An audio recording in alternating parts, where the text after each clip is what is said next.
ఇప్పుడు సిఆర్పిఎఫ్ ఎక్స్మెన్తో ఉన్నాము. ఫస్ట్ ఆయన అనుభవాలు ఏంటి, ఆయన ఎట్లా వచ్చిండు, ఏ పరిస్థితుల్లో జాబ్ వచ్చింది, దాని గురించి మనం తెలుసుకొని మాట్లాడదాం. Okay okay nice. ఇప్పుడు మీరు సిఆర్పిఎఫ్లో ఎక్స్మెన్గా చేశారు, ఎక్స్ ఆర్మీ, ఇప్పుడు ఎక్స్ సిఆర్పిఎఫ్ మ్యాన్. ఓకే, మీ సిఆర్పిఎఫ్ జాబ్ ఎట్లా వచ్చింది, మీ లైఫ్ ఎలా గడిచిపోయింది, మాకు మా పిల్లలకు యూత్కు అర్థమయ్యేటట్టు వివరంగా చెప్పండి కొంచెం. యాక్చువల్లీ నవీన్ గారు చెప్పండి. విషయం ఏంటంటే నేను 2000 బ్యాచ్ జాయినింగ్. ఓకే 2000 అంటే 2000లో ఎలా ఉందంటే అప్పటి పరిస్థితుల్లో ఒక డిపార్ట్మెంట్ అంటే ఉత్సాహం ఉండేది బాగా అప్పుడు మాకు. ఓకే ఓకే ఇప్పుడు మాకు ఒక మిలిటరీలో పోవాలి ఆ ఆతృత అలా ఉండేది. ట్రై చేసినాం, 98 నుంచి ట్రై చేసినాం. కానీ మాకు అదృష్టం కొద్దీ 2000 బ్యాచ్లో మాకు జాయినింగ్ అయినాం. 2000లో వెళ్ళారు జాబ్? 2000లో వెళ్ళినాం, సెలెక్షన్ అయినాం హైదరాబాద్లో. ఓకే, జాయినింగ్ అయినాం. మీకు ఎట్లా వచ్చిందండి అవకాశం? యాక్చువల్గా మేము సివిల్ పోలీస్ సెలక్షన్ పోయినామండి. ఓకే, సివిల్ పోలీస్ సెలక్షన్ పోయి అలా పోతే సెలక్షన్ నల్గొండ వెళ్ళి అక్కడ మేము సెలక్షన్ కోసం పోయినాం, కానీ అది ఏదో కొన్ని అనివార్య కారణాలలో మేము పోలేకపోయినాము. ఓకే, అదేవిధంగా రిటర్న్ మా ఫ్రెండ్ మేము వస్తుంటే సూర్యాపేటలో సిఆర్పిఎఫ్ అని ఒకటి పడిపోయింది. అయితే జిరాక్స్ సెంటర్లో చూస్తున్నాం అనమాట. అయితే యాక్చువల్గా మా ఫ్రెండ్ అన్నాడు, అరే ఇది బాగుంటుంది చూద్దాం అంటే, నాకు కూడా కొంచెం బాగా మిలిటరీలో పోవాలని బాగుండే. ఆ విధంగా వేసేసినాం. వితిన్ మనకు 1 month 2 monthలో మనకు రిటర్న్ వచ్చేసింది. ఓకే ఓకే, కాల్ లెటర్ వచ్చింది. సెలక్షన్ పోయినాం. అప్పుడు హైదరాబాద్ పోవాలన్నా కూడా మాకు చాలా భయం ఉండేది, ఎందుకంటే మాకు తెలవపోయేది. ఇప్పుడు మామూలుగా ఊళ్ళలో గవర్నమెంట్ స్కూల్లో చదివేటోళ్ళకి ఎక్కువ అవగాహన అంత సిటీలో పోవాలంటే ఉండకపోయేది. ఇప్పుడు అంత అవగాహన లేకపోయేది. అయినా కూడా అలా మా స్కూల్ టీచర్స్ని వాళ్ళని పట్టుకొని, స్కూల్లో చదివిన పాత టీచర్స్ ఉంటారు కదా, వాళ్ళు మా కాంటాక్ట్లు ఉండే ఊర్లలో ఉండేదండి. ఇట్లా పోవాలి అట్లా పోవాలంటే ఇట్లా వెళ్ళిపోయి సెలక్షన్ పోయినాం. రన్నింగ్ అన్ని టోటల్ ఒకటే రోజు అయిపోయాయి. అప్పుడు నాకు తెలిసినంత వరకు 2000 బ్యాచ్లో రిటర్న్ టెస్ట్ కూడా లేనట్టుంది. ఓకే, అప్పుడు మేము సెలక్షన్ అయిపోయినాం. ఓకే, అయిపోయాక సెలక్షన్కి పోయి రిటర్న్ వచ్చినాక ఒక 3 నెలలకు కాల్ లెటర్ వచ్చేసింది. ఓకే, ఆ విధంగా మేము సెలక్షన్ అయినాం. ఓకే నాగేష్ గారు, ప్రస్తుతానికి జాబ్ విషయం కొద్దిసేపు పక్కన పెడితే, ఇప్పుడు జాబ్ రాకముందు మీ పరిస్థితి ఏంది, అంతకుముందు మీరు ఏం చేసేవారు, అసలు మీకు ఏ వయసులో జాబ్ వచ్చింది? యాక్చువల్గా చెప్పాలండి, మేము నాకు తెలిసినంతవరకు చాలా బీద కుటుంబం ఉండేది మాది. ఓకే, మా కుటుంబంలో మా నాన్నగారు మా అమ్మగారు చాలా వ్యవసాయ పనులు చేసుకుంటూ కూలి పనులు చేసుకుంటూ మమ్మల్ని సాదిరు. అయితే నేను ఇంటికి పెద్ద కొడుకుని. ఓకే, ఇంటికి పెద్ద కొడుకుని ప్లస్ మా అమ్మ నాన్నలకు 4 సంతానం. ఓకే, 2 అన్నదమ్ములు, 2 చెల్లెళ్ళు. అయితే మా నాన్న వాళ్ళు అప్పుడు కడబీదలో ఉన్నాం. ఓకే, మేము కూడా నాట్లకు కోతలకు అని పోయేది మా అమ్మ నాన్న వాళ్ళు. అది చూసుకుంటూ నా మనసు అనేది ఎన్నో నాకు అనిపించింది, మన జీవితం ఇదేనంటే అనిపించి బడికి పోతూనే ఉంటున్నాం. మా నాన్నగారు కూడా అసలు గొప్ప విషయం ఏంటంటే, మా నాన్న నన్ను బడికి తోలటం పెద్ద గొప్ప విషయం ఆ రోజుల్లో. అయితే కొంతమంది వెళ్ళక జీతాలు ఉంచటం, వేరే వాళ్ళ కాడ ఏదో పశువుల కాడి తోలటం అలాంటివి చేసి, కానీ మా నాన్న మాకు ఒక వరం ఇచ్చిండు, స్కూల్కి పోవాలి. ఓకే, జీతం ఉన్నా కోతలో పోయినా నాట్లో పోయినా మమ్మల్ని అలాంటిగా తీసుకోకుండా ఆయన పంపించిండు. మేము ఇది చూసుకుంటూ నేను చిన్న గవర్నమెంట్ స్కూల్లో పోయి ఆ విధంగా 10th క్లాసు ఇంటర్ వరకు పోయినా. నాకు 10th క్లాస్లో ఒక విషయం ఏంటంటే, మా గురువుగారు అన్నారు, అరే నువ్వు ఇంత కష్టపడతావు, ఇంటికి పోతావు, మీరు కూడా ఇంటికాడ కూడా మీ నాన్నకు కూడా హెల్ప్ చేస్తావట తెలిసింది, అసలు నువ్వు పెద్ద ఏమైదావు అనుకుంటున్నావు అన్నాడు. ఆ రోజుల్లో మా సార్ అడిగి, సార్ నీ కానిస్టేబుల్ కావాలనుకుంటున్నా సార్ అన్న. గుడ్, నువ్వు అవుతావురా అన్నాడు. నాకు అప్పుడు మా గురువుగారు ఆ మాట అనగానే, నువ్వు అవుతావురా అన్నావుగా అన్నాడు. అనగానే నాకు చాలా ఏదో ఎక్కడో మూలగా తగిలింది. ఎటుబడి ఎక్స్ప్రెషన్, నేను ఎటుబడి సంపాయాలి, మిలిటరీలో పోవాలి. ఓకే, అదండి. ఆ విధంగా అట్లా వెళ్ళిపోయినాను. అయితే మా కుటుంబ విషయాలు అయితే మా బ్రదరు మా సిస్టర్స్ ఉన్నారు. ఓకే, అయితే మా పెద్ద సిస్టరు ఆమె కూడా వాస్తవానికి చిన్నప్పటి నుంచి చదువు కూడా ఎక్కువ లేదు, ఆమె కూడా కష్టపడ్డది. ఆమె కూడా కొంచెం వ్యవసాయ పనులు చేసింది. ఇక నాకు అనుకోకుండా జాబ్ వచ్చినప్పుడు అది వయసులో ఆమె కూడా పెళ్ళికి రాకుండా కూడా నేను అక్కడ ఉండి అంత ఇంత సపోర్ట్ చేస్తే నార్మల్గా పెళ్లి కూడా చేసి. అయితే మీ సిస్టర్ మ్యారేజ్కి మీరు రాలే? Okay okay. యాక్చువల్గా నేను లేను, అసలు మా పెద్ద సిస్టర్ మ్యారేజ్కి నేను లేను. మా నాన్న, మా తమ్ముడు, మా చెల్లె ముగ్గురు కలిసి చేసేది. అప్పుడు నా మ్యారేజ్ కూడా కాలే. ఓకే ఓకే, అదండి. ఆ విధంగా అయితే నేను తెలుసుకుంది ఏంటంటే మీరు జాబ్ రాకముందు ట్రాక్టర్ కూడా దొరికే వాళ్ళు జీతం చేసే వాళ్ళు అని చెప్పాను, అది ఎంతవరకు కరెక్ట్? అయితే యాక్చువల్గా ఏంటంటే మా అమ్మ కష్టపడే చూడలేక, ఓకే, ఆ బాధ నేను భరించలేక నేను మా వాళ్ళకు తెలియకుండా పోయి నేను చేసేది. ఆ విషయం మా నాన్నకు మా అమ్మకు కూడా సెలవుపోయేది. ఏదంటే సరదాగా పోతుండే వస్తుండే అనేది. కానీ నేను యాక్చువల్గా నాకు జాబ్ వస్తుందనంగా ఒక నెల రోజుల ముందు అన్నీ చేసిన, ట్రాక్టర్లు తోలిన, జీతం కూడా ఉన్నా. కాకపోతే ఏంటంటే అది జీతం కూడా. అయితే మీకు జాబ్ వచ్చిన తర్వాత ఫస్ట్ మీరు ఎక్కడ ట్రైనింగ్ వెళ్ళారు? ఇంకో చిన్న విషయం ఏంటంటే ఆ రోజుల్లో ట్రైనింగ్కి వెళ్ళడానికి కూడా డబ్బులకి ఇబ్బంది పడ్డారని తెలిసింది, అది ఎంతవరకు కరెక్ట్? అయితే యాక్చువల్లీ నవీన్ గారు విషయం ఏంటంటే నేను జాయినింగ్ అయినది హైదరాబాద్లో. ఓకే, నేను ట్రైనింగ్ వెళ్ళాల్సింది మధ్యప్రదేశ్. ఓకే, అయితే మధ్యప్రదేశ్ వెళ్ళటానికి మాకు ఏం తెలియదు అప్పుడు. అయితే మా గ్రూప్ అంతా తయారు చేసి పెట్టారు. ఓకే, అయితే అంతకంటే ముందు విషయం ఏంటంటే మన ఊర్లో నుంచి నేను హైదరాబాద్ చేరుకోవాలి ఫస్ట్.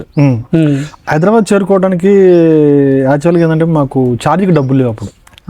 ఆ టైంలో నాకు ఛార్జీకి డబ్బులు లేకపోతే మా నాన్న చాలా ఇబ్బంది పడుతుండు. అప్పుడు మా అమ్మ కూడా బాధపడుతుంది. కానీ అందులోటి మన పల్లెటూరు విషయం ఆ రోజుల్లో ఎట్టుందంటే, వాస్తవానికి ఒక విషయం ఏంటంటే ఆ రోజుల్లో ఒక్కళ్ళకి ఏమైనా ఇబ్బంది వస్తే అందరూ ఒక కలెక్ట్ అయిపోయింది అనమాట. అప్పుడున్న రోజుల్లో అప్పుడు యాక్చువల్గా ప్రతి ఇంటికి ఒక గోడ అనేది ఒకటి ఏది అడ్డు లేకపోయేది. ప్రతి ఇంటికి అన్ని కలిసి ఉండేది, ఇల్లు ఆడ ఉండని కలిసి ఉండేది. కానీ ముఖ్యమైన విషయం ఏంటంటే ఆ రోజుల్లో నాకు తలా ఇంత సపోర్ట్ చేసి నన్ను పంపించారు. ఇది నాకు కొంతమంది మా రిలేషన్లో, కొంతమంది ఊళ్ళో మా నాన్న కలెక్ట్ చేసి పంపించాడు. అది నేను చాలా వరకు ఈ రోజు వరకు కూడా నేను వాళ్ళని నేను మొక్కుంటా. యాక్చువల్లీ అది కానీ ఆ రోజులో వాస్తవానికి అది గొప్ప వరం. ఇంకా ఆ విధంగా అట్లా వెళ్ళిపోయినా. మీ ట్రైనింగ్ పీరియడ్ ఎట్లా నడిచింది? ట్రైనింగ్ పీరియడ్ యాక్చువల్గా మధ్యప్రదేశ్ నిమ్మొచ్చి.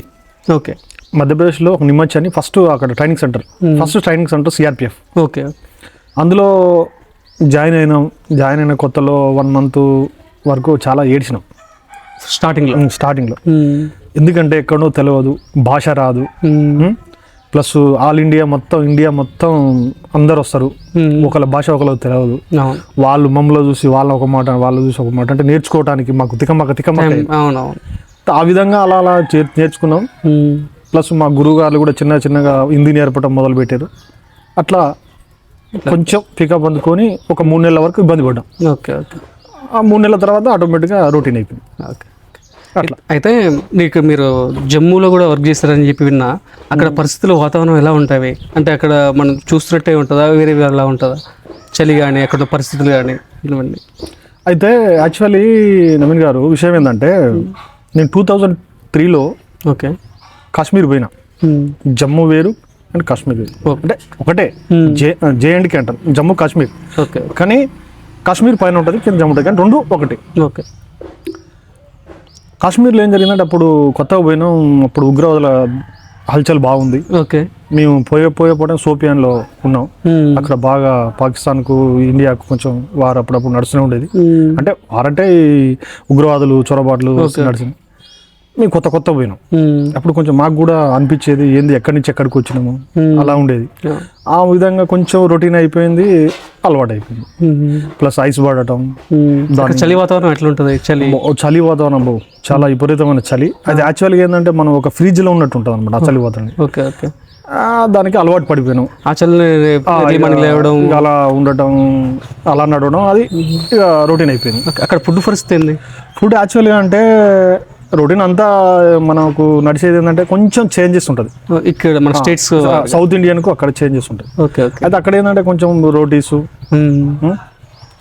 ప్లస్ ఇంకా ఏంటంటే రాజ్మా, ప్లస్ పోతే మళ్ళీ అవి చాయ్, ఏం చాయ్ ఏమన్నా కానీ హీట్ సంబంధించినవి, నమ్మక్ చాయ్ అని అలా హీట్ సంబంధించినవి చాలా ఉన్నాయి. డ్రై ఫ్రూట్స్ ఎక్కువ వాడేది అనమాట. డ్రై ఫ్రూట్స్ అక్కడ ఎన్ని సంవత్సరాలు చేస్తారండి? అక్కడ నా జాయినింగ్ 2003లో 3 years చేసినాను. ఓకే, యాక్చువల్గా ఎండింగ్లో ఒక 2 years చేసాను, అంటే 5 years, మొత్తం 5 years చేసిన. మొత్తం 5 years మంచిగా నడిచింది. కాకపోతే 2003లో పోయి 3 సంవత్సరాలు కొంచెం హార్డ్గా డ్యూటీ నడిచింది. ఆ తర్వాతకి నెక్స్ట్ ఇప్పుడు జస్ట్ 370 యాక్టికల్ అది తీసేసినాక కొంచెం నార్మల్గా నడిచింది, ఫ్రీ అయిపోయింది. అంటే అంత ఫ్రీ లేదు, ఫ్రీగా ఉంది, కొంచెం నడిచింది. మన స్టేట్స్లో అన్నిటికన్నా ఇబ్బందిగా అనిపించిన ఎక్కడ మీకు వర్క్ చేసేటప్పుడు బాగా ఇక్కడ ఇబ్బంది అనిపిస్తుంది అంటే వాతావరణం కానీ ఫుడ్ కానీ ఏదైనా చేస్తున్న ఉద్యోగం కానీ అది ఇక్కడ బాగా ఇబ్బంది అనిపిస్తుంది అని చెప్పి అనిపించిన సందర్భాలు ఏమైనా ఉన్నాయా? అయితే యాక్చువల్లీ నవీన్ గారు విషయం ఏంటంటే ఇబ్బంది అన్నాడు అనిపించలే, దేశం మీద భక్తితో ఇబ్బంది అన్నాడు అనిపించలే. ఓకే చేసినాం కానీ ఇబ్బంది ఒక్కసారి వచ్చేది. ఎప్పుడెప్పుడు వచ్చేది? కుటుంబం గుర్తొస్తుందిగా, ఓకే, ఫ్యామిలీ గుర్తొచ్చినప్పుడు అప్పుడు ఇబ్బంది గుర్తొచ్చేది, అప్పుడు బాగా స్ట్రగుల్ అయ్యేది. పిల్లలు మోస్ట్లీ పిల్లలు యాద వస్తే కొంచెం ఇబ్బంది ఉండేది. ప్లస్ నెక్స్ట్ అమ్మ నాన్న, ఇక ఇంక అందరికంటే ఎక్కువ మా మిసెస్. ఎట్లా అంటే ఆమె ఒక కమాండింగ్ చేసేది ఒక ఇంట్లో. నేను లేకున్నా కూడా పిల్లల్ని స్కూల్ పంపేయడం, మా తల్లిదండ్రులు చూసుకోవటం. మా బ్రదర్ ఉన్నాడు, మా బ్రదర్ని ఆయన కాలేజీకి పోవడానికి ఆయనకు అవి పంపించడాలు చేయటాలు ఇన్ని టోటల్గా హెల్త్ పరంగానే చూసుకుని అట్లయితే మంచిగా చూసుకునేది, అది ఓకే నడిచేది. కానీ ఒక్కొక్కసారి గుర్తొస్తే అసలు అబ్బో, అది యాక్చువల్గా ఏంటంటే ఆ బాధ నీ సైన్యంలో పోయి ఎంత చేసినా కానీ ఆ బాధ అది అంతులేని బాధ అనమాట.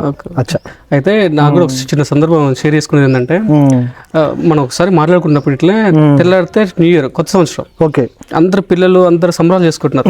కొత్త సంవత్సరం తెల్లారితే కొత్త సంవత్సరం, కొత్తగా లైఫ్ స్టార్ట్ అయింది అది అని చెప్పేసి అంటే అదే రోజు మీరు ట్రైనింగ్కి వెళ్తారు, అంటే ఐ మీన్ ఉద్యోగానికి వెళ్తున్నారు. నేను మిమ్మల్ని అడిగితే అందరూ ఏదో సంతోషంగా ఉంటారు, కొత్త సంవత్సరం కదా నువ్వు ఉద్యోగానికి వెళ్తున్నావు ఏంటి అని చెప్పేసి అడిగితే మీరు చెప్పిన నాకు మాట చెప్పింది ఏంటంటే మన మనసులో సంతోషం ఉంటే అదే సంతోషం. ఓకే, ఉద్యోగానికి వెళ్తున్నావు, నా పిల్లలు నా కుటుంబ భవిష్యత్తు ముఖ్యం, ఇవన్నీ ఏం పట్టించుకోవద్దు, తర్వాత దాని అంతా సంతోషం హ్యాపీనెస్ అనేది ఆటోమేటిక్గా వచ్చేస్తూనే ఉంటాయి ఏదైనా సందర్భంలో. నాకు అది ఒకటి బాగా సేవ్ అయిపోయింది మనసులో ఆ రోజు సందర్భం ఇచ్చింది. అట్లా యాక్చువల్లీ నవీన్ గారు ఇంకో విషయం చెప్తా. సరే, నేను మా కుటుంబం విషయంలో నేను ఎప్పుడు వస్తే అప్పుడు పండగ అనేది. ఓకే ఓకే, కత్తిమ్మ అయ్యే దీపావళి వచ్చినా, దసరా వచ్చినా, సంక్రాంతి వచ్చినా, ఏది వచ్చినా కూడా వాళ్ళు ఏం తినేదో ఏం చేసో అది ఓకే. నేను వస్తే మాత్రం అన్ని పండుగలు అయ్యాలి, అట్లా ఉండేది నా ఫ్యామిలీ. కానీ ఆ ఉద్దేశంతో, ఏ ఉద్దేశంతో అనుకుంటే నేను ఒక కడ బీదలో ఉండి ఒక్కొక్కప్పుడు అన్నం ఉండి కూర లేక బయటికి వెళ్తేనే ఈ రోజు పూట గడిచేది. అసలు యాక్చువల్గా ఇంకోటి, మా అమ్మ మా నాన్న ఉదయం పూట కూలి పోయి సాయంత్రం పూట ఒడ్లు తీసుకొచ్చి దంచి అవి వండి మాకు అన్నం పెట్టేది తెలుసు. డే మొత్తం కూలి పోయేది, ఓకే ఓకే, తీసుకొచ్చి ఆ ఒడ్లు దంచి ఆ బియ్యంతో అన్నం వండి మాకు అన్నం పెట్టి వాళ్ళు పండుకునేది. తల్లిదండ్రుల కష్టం చూసారు కాబట్టి మీరు ఆ నిర్ణయం తీసుకొని ఈ రోజు ఇలా కుటుంబాన్ని ప్రోత్సహించారు, రైట్? Okay okay, yes. అయితే ఇంకో విషయం ఏంటంటే ఇప్పుడు రీసెంట్గా మీ కొడుకు బాసర్లో సీట్ వచ్చిందని తెలుస్తుంది. ఓకే ఓకే ఓకే, ఆ రోజు సీట్ వచ్చినప్పుడు మీ మూమెంట్ ఏంది? ఆ రోజు టిన్నుని అడిగితే మా డాడీ కళ్ళు సంతోషం ఇంతవరకు అంత సంతోషం ఎప్పుడు చూడలేదని చెప్పి అన్నాడు. అది మీరు మీ మాటలో చెప్పండి ఒకసారి. అదే యాక్చువల్గా ఏంటంటే నేను ఫస్ట్ ప్రియారిటీ పిల్లలకి ఇస్తా. ఓకే, అయితే నా ఏమైందంటే పిల్లలు అంటే యాక్చువల్గా మనం ఎన్ని చేసిన పిల్లల కోసమే, వాళ్ళ భవిష్యత్తు కోసం చేసేది విధానం. అయితే సీట్ వచ్చింది, నాకు ఎందుకు ఆనందం వచ్చిందంటే గవర్నమెంట్ సీటు రావటం అనేది ఇప్పుడు అలా చదువుకుంటే వాళ్ళ తెలివి వాళ్ళకి వస్తుంది. యాక్చువల్గా అందరూ మా గురువు గారు వాళ్ళందరూ అంటారు ప్రైవేట్లో ఎప్పుడు చదువు అంటారు. చదువు ముఖ్యం, ఆటలు పాటలు వాళ్ళకి అన్నీ ఉంటుందని ఆ గవర్నమెంట్ స్కూల్లో ఉంటుంది. నాకు అదొక ఆనందం అవుతుంది. ప్లస్ ఇంకోటి ఏంటంటే మా బాబు విషయంలో అయితే స్టడీ నో ఫిగర్, నేను ఫిగర్ చేయను. ఓకే ఓకే, బాబు చదువుతాడు. ఓకే, నాకు నమ్మకం అంతే. ఆ నమ్మకంతో నాకు ఆ రోజు అనుకున్నా, నాకు చాలా మంచి హ్యాపీగా అయిపోయింది. ఇంకో చిన్న విషయం ఏంటంటే ఇప్పుడు ఆల్మోస్ట్ చాలా మంది పిల్లలు కానీ అందరూ చూసుకుంటూ వస్తారు సమాజం. జనరల్గా మీరు మీ పిల్లల్ని ఎలా చూడాలనుకుంటున్నారు? యాక్చువల్గా నవీన్ గారు విషయం ఏంటంటే పాప బాబు నాకు ఓకే వాళ్ళిద్దరూ చదువుతారు. కానీ నాదే అని కాదు, ఈ సమాజంలో ఏ తల్లిదండ్రులకైనా కొన్ని కోరికలు ఉంటాయి. పిల్లలు ఒక భవిష్యత్తులో మంచిగా ఎదగాలి, వాళ్ళకు మంచి పొజిషన్లో చూడాలని ఉంటుంది. కానీ ఫస్ట్ తల్లిదండ్రులు కూడా అర్థం చేసుకునేది ఏంటంటే పిల్లలు ఏ రూట్లో ఉన్నారు, అంటే ఏదంటే ఇష్టం వాళ్ళకి ఆ రూట్లో పంపిస్తే వాళ్ళు తొందరగా సక్సెస్ అయ్యగలుగుతారు. అయితే నాలో ఉన్న విషయం ఏంటంటే నాలో ఉన్న ఉద్దేశం ఏంటంటే నా పిల్లల గురించి వాళ్ళ కోరిక ప్రకారం వాళ్ళ గ్రూపులు వాళ్ళకి ఏ విధంగా చదివేయాలి, ఏ విధంగా చేయాలి అనేది చూసి వాళ్ళ ఇష్ట ప్రకారం పంపించి వాళ్ళని ఒక మంచి పొజిషన్లో చూడాలని ఉంది. ఓకే ఓకే, అది. అయితే ఇంకో విషయం, ఇప్పుడు మీరు జాబ్ చేసుకున్న టైంలో మీ తమ్ముడి కోసం కూడా మీరు బాగా కష్టపడ్డారని విన్నాం, అది చెప్పండి ఒకసారి. ఇది 100% కరెక్ట్. నేను నా ఏంటంటే మా నాన్న నన్ను ప్రోత్సహించిండు, ఓకే చదువు కోసం ప్రోత్సహించండు, ఎడుబడి నా కొడుకు ఎడుబడి ప్రయోజకుడు కావాలని ప్రోత్సహించండు. ఓకే నాకు ఇంకా మా నాన్నకు నేను తప్పించి ఎవరు కనపలే, ఎడుబడి స్కూల్కి పోవాలి, మా వాడు చదవాలి. అయితే నేను మా నాన్న నా మీద ఎంబెట్టుకుండు, నేనేం చేసుకుంటా అదే దారిలో నేను ఉద్యోగం వచ్చినాక నా తమ్ముడిని నేను తీసుకురావాలి, ముందుకు ప్రోత్సహించాలి, ఎటుబడి ప్రోత్సహించి ఆయన కాలం మీద వాళ్ళు బతికేటట్టు చేయాలి అని నేను ఫస్ట్ కాంచి నా ఎంఏ అది. Okay okay. లాస్ట్కు యాక్చువల్గా నేను చేసిన దానికి ఫలితం దక్కింది. మా బ్రదర్ కూడా కష్టపడ్డాడు, మా బ్రదర్ కూడా చాలా వరకు ఇంట్రెస్ట్ పెట్టాడు. ఆయన చదివిండు, కానీ వాస్తవానికి మేము అనుకునేది, నేను మా మిస్సెస్ చర్చించుకునేది, మా బ్రదర్ చదివిన చదువుకు మంచి పెద్ద ఉద్యోగం వస్తుంది అని ఆ కళలు కన్నాం. Okay okay. అప్పుడు అనుకున్నాం మీ ఇద్దరం, నీకంటే మంచి పెద్ద జాబ్ రావాలి, మంచి చదువు చదివిండు, అన్నిట్లో ఫస్ట్ వస్తుండు, చదువు రావాలి, మంచిగా సంపాదించుకోవాలని అదొకటి ఎమ్ ఉండే. నా ఎమ్ కూడా అది మా బ్రదర్ కూడా నాకు నెరవేర్చిండు. నేను చాలా హ్యాపీ. మా తమ్ముడి విషయంలో నేను చాలా హ్యాపీ. మా తమ్ముడు కూడా కష్టపడి చదివిండు, ఆయనకు నాకు నా కష్టానికి ఆలోచించి ఆయన కూడా ముందుకు అడిగేసాడు. అది మాత్రం నేను కొంచెం ఇప్పుడు నువ్వు ఒక్కడే సెటిల్ కాకపోతే కింద వాళ్ళ తమ్ముడు పిల్లలు ఫ్యామిలీ కూడా ఎదగాలని ఆలోచించారు. ఈ రోజుల్లో ఆశలు ఏముందండి, ఆశలు ఉంటాయి పోతాయి. మనం చేసేది ఏంటంటే మనం ఒక లైఫ్ ఎత్తుకోవాలి. ఆ లైఫ్లో ఒక ఉద్యోగం చేసుకున్నామా సరే, ఆయన కాళ్ళ మీద నిలబడి బతికేటట్టు చూడాలి. అది ఓకే ఓకే. మీరు చెప్తుంటే నాకు కూడా అనిపిస్తుంది, మా బాబాయ్ దేవబాబు అన్నాడు, ఆయన సాధారణంగా ఒక చిన్న కానిస్టేబుల్ ఉద్యోగం చేసుకుంటూ కూడా ప్రతి మనిషి అంటే మా పిల్లలు మాది కూడా ఎదగాలి ఖచ్చితంగా అని చెప్పి పిల్లలందరూ తీసుకుపోయి హాల్లో పెట్టేసుకున్నాడు అక్కడ. ఆయన కూడా పాపం కుటుంబం కోసం చాలా బాధపడ్డాడు. సరే, యాక్చువల్గా ఇప్పుడు మీరు ఒక పాయింట్ గుర్తొచ్చారు. సరే, నువ్వు చిన్నపిల్ల అని, నేను 10th అయిపోయింది. ఓకే. ఇదే హాలియాలో డ్యూటీ చేస్తుండు ఎవరు, డేవిడ్ గారు సార్. చేస్తే నన్ను ఉన్నాడు పిలిచి అన్నాడు, నగేష్ నా కాడికి వస్తావా అన్నాడు. అంటే నేను ఏం ఆలోచించాలి, వస్తా అన్న. అంటే కాలేజ్ చేస్తూ అక్కడికి చేసుకుందిరా, నేను డ్యూటీ చేస్తున్నా, నా రూమ్లో ఉందాంరా, నువ్వు చదువుకుందిరా, నీ గురించి నాకు తెలుసు, అర్థమైంది అని అన్నాడు.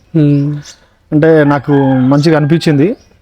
ఆ తర్వాత నేను ఏం ఆలోచించానంటే కొంచెం స్పోర్ట్స్లో పోతున్నా. స్పోర్ట్స్ అంటే కబడ్డీ కూడా అయితే ఆ విధంగా ఇంకా వీటిలో పడి మా టీచర్స్ చెప్పి అటు పోలేకపోయినా.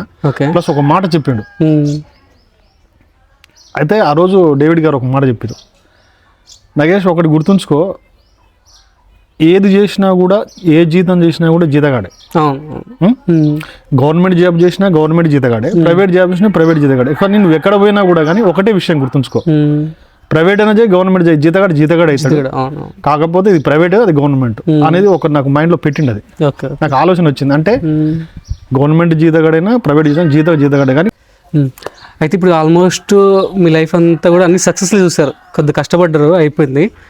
దాని తర్వాత కూడా ఇప్పుడు రిటైర్మెంట్ అయి వచ్చిన తర్వాత మీరు ఏదో రాజకీయాల్లోకి వద్దామని చెప్పి ఆలోచన ఉందంట. అది ఎనీవే యాక్చువల్లీ మీరు అన్నది కూడా ఒక పాయింటే. చూద్దాం, ఆలోచన అయితే ఉన్నది, ఎట్లా చూద్దాం. Okay okay, all the best. Okay, thank you. ఇప్పుడున్న జనరేషన్కు మీరేం చెప్పాలనుకుంటున్నారు యూత్కు? చెప్పేది ఏంటంటే ఈ రోజుల్లో ఫస్ట్ కష్టపడాలండి. ఓకే, యాక్చువల్లీ కష్టపడితే ఫలితం ఆటోమేటిక్గా వస్తుంది. ఇప్పుడు మనం ఒక పని చేసిన ఫలితం ఏమంటే కావాలంటే అది రాదు, టైం పడుతుంది.